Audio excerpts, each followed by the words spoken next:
Hi, so let's talk about kind of the vision board and just kind of the idea of these bigger goals, overarching goals.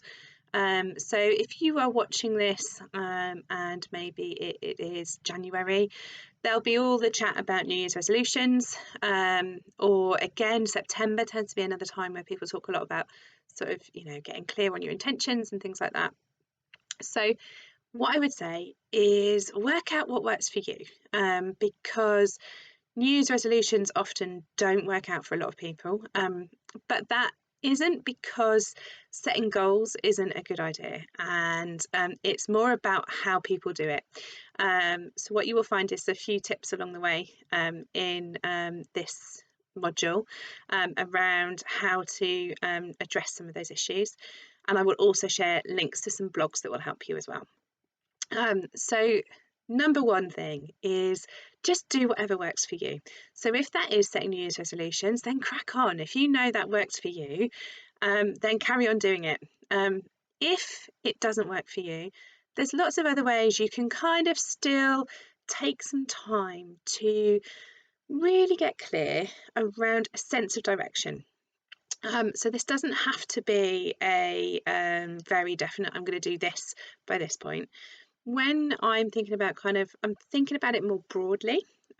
So there are some great ways that you can almost, if they're getting really specific, and resolutions doesn't float your boat or just doesn't work for you, then maybe consider thinking about more kind of a set of intentions, and maybe a theme or a word for the year ahead.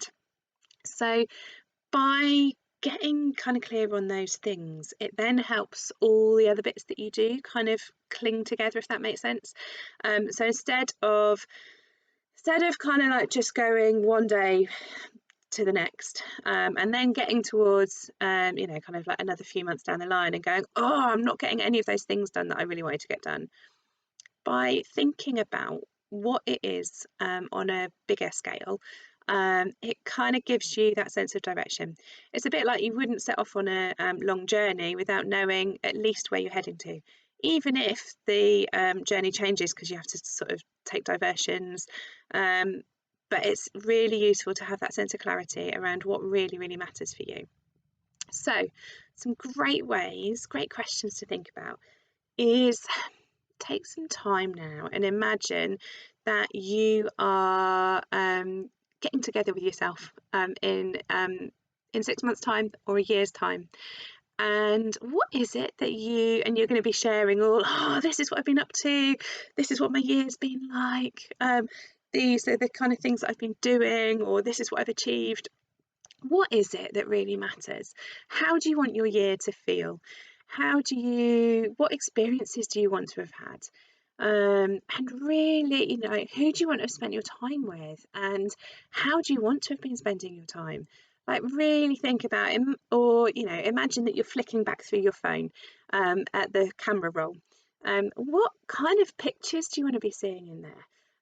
What are some of the things that you want to be able to be talking about? And just see what comes to mind. Just really try and imagine that you are meeting yourself in a year's time. Or another really lovely way of doing it is writing yourself a letter.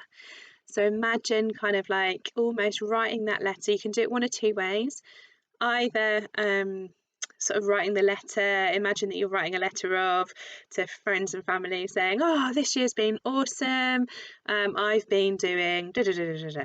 What is it you want to be able to put in that letter? And that almost becomes that kind of guide for you for the year ahead. Or another way of doing it is that write yourself a letter, write your future self a letter. Like, what is it that your hopes and aspirations are for yourself this year? What is it that you need the most this year? What is it you want to gift yourself? So whichever way helps you to really start thinking about a little bit further down the line, a year or 6 months, if that's easier, what is it that kind of like you want to have been doing, feeling, experiencing? And then kind of start getting it down on paper. So what you can do is you can get really creative and do like a big vision board with pictures and quotes and things, or you can do it smaller. Or what I've been doing for the last few years is choosing a couple of words, and I will, in this area, you will find a worksheet to talk you through how to choose a word or a theme for the year. Um, and yeah, just have some fun. Other times when I've done it, I've had a bigger vision board, I've taken a photo of it, and then I've printed out a photo and I've put that in the front of my diary, because it's useful to come back to when you are feeling a bit lost, when you're feeling a bit sort of like, oh, I'm just wasting my time, I don't really know what I'm doing. This starts to become the anchor for you. So have some fun. Let your imagination just sort of see where it takes you, and get a bit creative. And yeah, have an amazing next 6 months or year or however long in the future you are doing this exercise for.